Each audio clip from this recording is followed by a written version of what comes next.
connected in really deep ways. Music is the portal to appreciate that connection. It's why we resonate so much with different artists and different songs. They mean something to us in our lives. I'm often thinking of things compositionally, that there aren't commercially available tools that I can utilize to make the things that I want to make. My name's BT. I'm a composer and a technologist. I write music for films.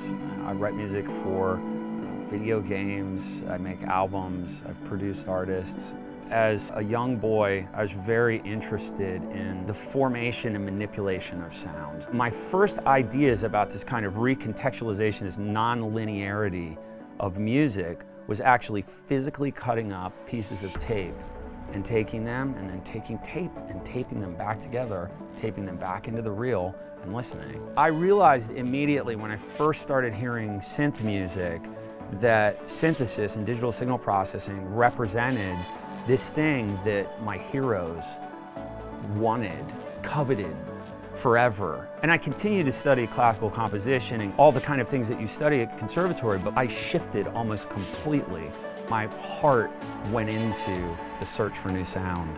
And that was really it for me. There was this fire lit in me that has never gone out.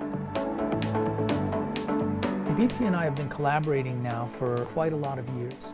He came and started sitting in on my classes at Berkeley. I've always been in love with his music. He pushes the genre in incredible ways. Dr. B introduced me to something called C-Sound. It's a language that's grown. It started as a text language. It's a programming language. It's developed at MIT.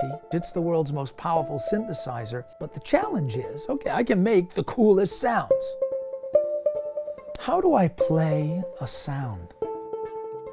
I immediately called Dr. B and I said, I saw this device.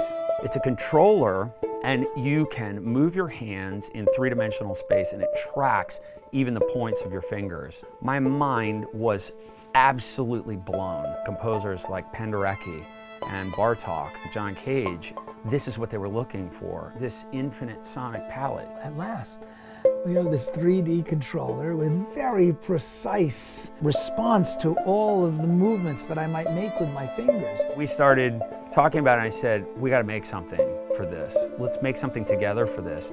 The idea was to get people away from their instrument. So we made this way for you to interface with tones and ambiances where you're completely unbound from your instrument.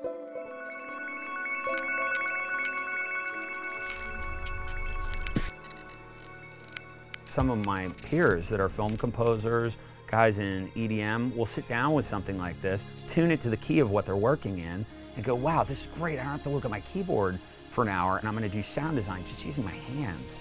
The Leap Motion Controller is really a new instrument. We're at a new place. We're at a new place where my composition is the ability for you to create in my sound.